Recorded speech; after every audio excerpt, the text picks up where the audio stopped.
নমস্কার বন্ধুরা, আমি অনিন্দিতা। আপনাদের সকলকে স্বাগত জানাচ্ছি অনিন্দিতা রান্নার কেরামতি চ্যানেলে। আজকে আমি কাঁকরোল আর ছোলার ডাল দিয়ে দারুণ একটা ইউনিক রেসিপি আপনাদের সাথে শেয়ার করব। পুরো ভিডিওটি দেখার অনুরোধ রইল। এখানে আমি কাঁকরোল নিয়েছি, আর বন্ধুরা আমার এতটা কাঁকরোল লাগবে না, এখান থেকে আমি 3 পিস কাঁকরোল নিয়ে নেব। আর এখানে দেখুন 50 গ্রাম ছোলার ডাল আমি ভিজিয়ে নরম করে নিয়েছি, তারপর এটা ভালো করে ধুয়ে পরিষ্কার করে নিয়েছি। এখানে একটা মিক্সিং জার নিয়েছি, জারের মধ্যে আমি ছোলার ডাল দিয়ে দেব, আর দানা দানা থাকবে সেই মতো একটা পেস্ট বানিয়ে নেব। খুব বেশি মিহি কিন্তু পেস্ট বানাবো না, ঢাকনা দিয়ে পেস্ট বানিয়ে নেব। এদিকে দেখুন একটা গ্রেটার নিয়েছি, গ্রেটারের যে বড় ব্লেড আছে দেখুন, এই ব্লেড দিয়ে আমি কাঁকরোলটা গ্রেট করে নেব। আর আগে থেকে আমি কাঁকরোলটা ধুয়ে পরিষ্কার করে নিয়েছিলাম, এবার এইভাবে একটু গ্রেট করে নেব। আর বন্ধুরা, আপনারা যখন এই রেসিপিটা বানাবেন অবশ্যই কচি টাইপের কাঁকরোল দিয়ে রেসিপিটা বানাবেন, তাহলে এর মধ্যে যে দানাগুলো আছে না খুব বেশি নরম হবে। এইভাবে 3 পিস কাঁকরোল আমি এইভাবে গ্রেট করে নেব। এদিকে দেখুন 3টে কাঁকরোল কিন্তু আমি গ্রেট করে নিয়েছি। আর এখন দেখুন কাঁকরোলের মধ্যে দানাগুলো কিন্তু খুবই কচি, সেই জন্য আমি দানাগুলো ফেলবো না। যদি দানাগুলো একটু শক্ত মনে হয় তাহলে আপনারা দানাগুলো কিন্তু বেছে ফেলে দিতে পারেন। কাঁকরোল 3টে আমার গ্রেট করা হয়ে গেছে দেখুন।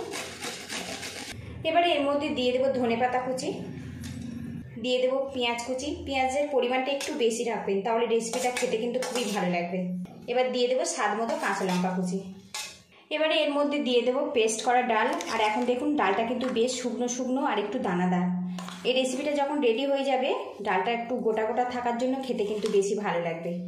আর এইভাবে শুকনো করে কিন্তু ডালটা পেস্ট করে দিতে হবে, খুব বেশি জল হলে হবে না, যেহেতু কাঁকরোলের গ্রেট করার মধ্যে জল রয়েছে।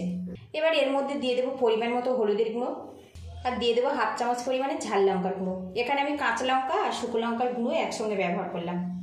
দিয়ে দেবো 1/2 চামচ পরিমাণে কালো জিরে। এবার এর মধ্যে দিয়ে দেবো 1 চামচ পরিমাণে বেসন। বেসনের পরিমাণটা একটু কম রাখবেন, জাস্ট বাইন্ডিংয়ের জন্য এখানে বেসনটা ব্যবহার করলাম। দিয়ে দেবো স্বাদ মতো লবণ। এবার এগুলো হাত দিয়ে একদম শুকনো শুকনো করে মাখিয়ে নেব। আর বন্ধুরা, ভিডিওটি দেখতে দেখতে একটা লাইক দিয়ে দেবেন, আর চ্যানেলে নতুন হয়ে থাকলে চ্যানেলটিকে সাবস্ক্রাইব করে নেবেন, যাতে পরবর্তী নতুন ভিডিওগুলো খুব সহজে আপনাদের সাথে আমি শেয়ার করতে পারি। খুব ভালো করে কিন্তু মিশ্রণটা মাখিয়ে নিতে হবে। এদিকে দেখুন মিশ্রণটা আমার রেডি হয়ে গেছে, আর এটা এইভাবে মাখিয়ে নিতে হবে। এদিকে প্যানটা আমি গরম করে নিয়েছি, আর এর মধ্যে 2 চামচ আমি সরিষার তেল দিয়ে দেব। তেলটা বেশ ভালো করে গরম করে নেব। আর এই রেসিপিটা যদি সর্ষের তেল দিয়ে বানানো যায় খেতে কিন্তু বেশি ভালো লাগে। তেলটা বেশ ভালো করে গরম করে নিতে হবে। সর্ষের তেলের মধ্যে যে একটা কাঁচা গন্ধ, ওটা পুরোপুরি চলে গেলে তবে রেডি হবে। এদিকে দেখুন তেলটা গরম হয়ে গেছে। এবারে এখানে যে কাঁকরোল আর ছোলার ডালের যে মিশ্রণটা আমি রেডি করে নিয়েছিলাম, একটু টিকিয়া আকারে শেপ দিয়েছি দেখুন। এবারে এগুলো আমি তেলের মধ্যে দিয়ে দেব।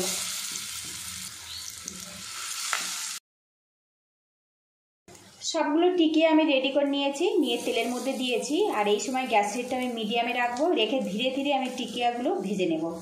বেশ কিছুক্ষণ টিকিয়াগুলো কিন্তু আমি ভেজে নিয়েছি। এবার এগুলো আমি আলতো হাতে উল্টে দেব। তো দেখুন কত সুন্দর কালার চলে এসছে।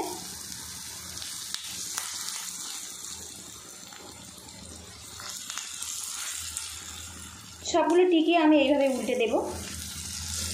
এদিকে দেখুন বন্ধুরা, টিকিয়াগুলো আমি উল্টে দিয়েছি। আর আজকের এই টিকিয়াগুলো কিন্তু আমি শ্যালো ফ্রাই করছি, খুব বেশি তেল লাগবে না। আপনারা যদি চান তো ডিপ ফ্রাই করে নিতে পারেন। আর বন্ধুরা, যারা সবজি দিয়ে বিভিন্ন রকম রেসিপি খেতে পছন্দ করেন, তো আমার চ্যানেলে সবজি দিয়ে বিভিন্ন রকমের রেসিপি শেয়ার করা আছে, দেখে নেওয়ার অনুরোধ রইল। আরও কিছুক্ষণ এটা আমি ফ্রাই করে নেব, তাহলে কাঁকরোল আর ডালটা কিন্তু বেশ ভালো মতো সিদ্ধ হয়ে যাবে।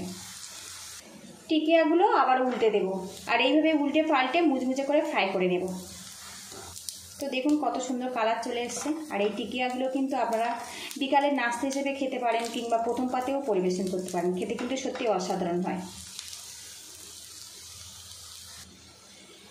উল্টে পাল্টে আমি দেখুন টিকিয়াগুলো কিন্তু মুচমুচে করে ভেজে নিয়েছি। আর এই রকম ব্রাউন কালার করে ভেজে নিতে হবে, তবে কিন্তু খেতে ভালো লাগবে। আর বন্ধুরা, রেসিপিটা ভালো লাগলে একটা লাইক দিয়ে দেবেন, আর চ্যানেলে নতুন হয়ে থাকলে চ্যানেলটিকে সাবস্ক্রাইব করে নেওয়ার অনুরোধ রইল।